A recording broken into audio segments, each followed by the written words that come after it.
शुभ सकाळ, नमस्कार. मी अमृता क्षीरसागर माझ्या ब्लॉगमध्ये तुम्हा सर्वांचं स्वागत करते. तर आज रविवार होता, सुट्टीचा दिवस, तरी सुद्धा जास्त ब्लॉग करणं, शूट करणं झालं नाही मला.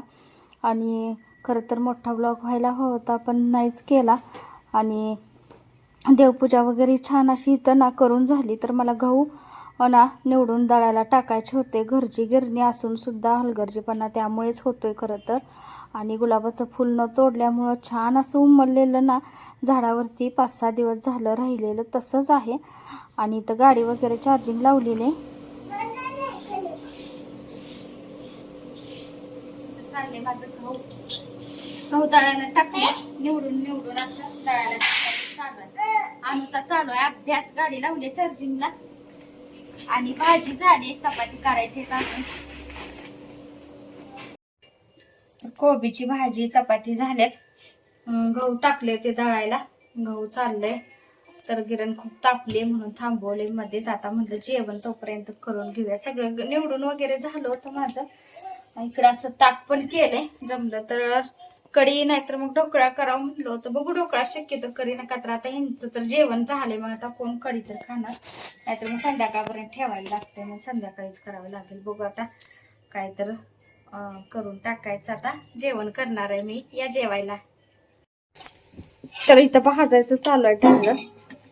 तर यांना भाजून खायचं होतं असं म्हणून आता लागली इथं मी भाजायला. तरी सगळं अक्षुन निवडून म्हणजे हे काढून दिलेत.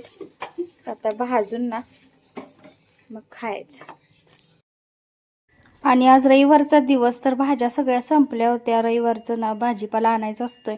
असा आणि तसा फ्रीज रिकामा झाला होता म्हणून म्हणलं फ्रीजची डीप क्लिनिंग करूया. बरेच दिवस झालं फ्रीजची साफसफाई केली नव्हती. तर पोरींनी पुसून दिला आणि मी सगळी फ्रीजची भांडी घासून ठेवली होती सुकण्यासाठी. पोरींनी मदत केली तर फ्रीज पुसून वगैरे ना दिला होता मला. मग भांडी सुकल्यानंतर सगळं साहित्य पण त्या दोघींनीच लावलं होतं. आणि नंतर संध्याकाळी 4-5च्या दरम्यान मी गेले होते भाजी आणायला. तर खूप मोठा असा बाजार नेहमी माहीतच आहे तर भरलेला असतोय. आणि भाजीपाला सुद्धा सगळा घ्यायचा होता.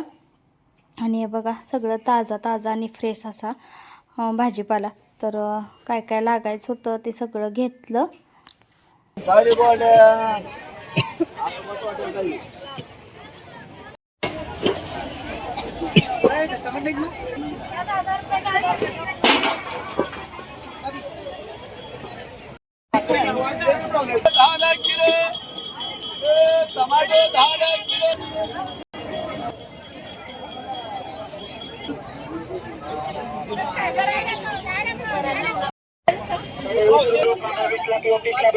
तर झोपली.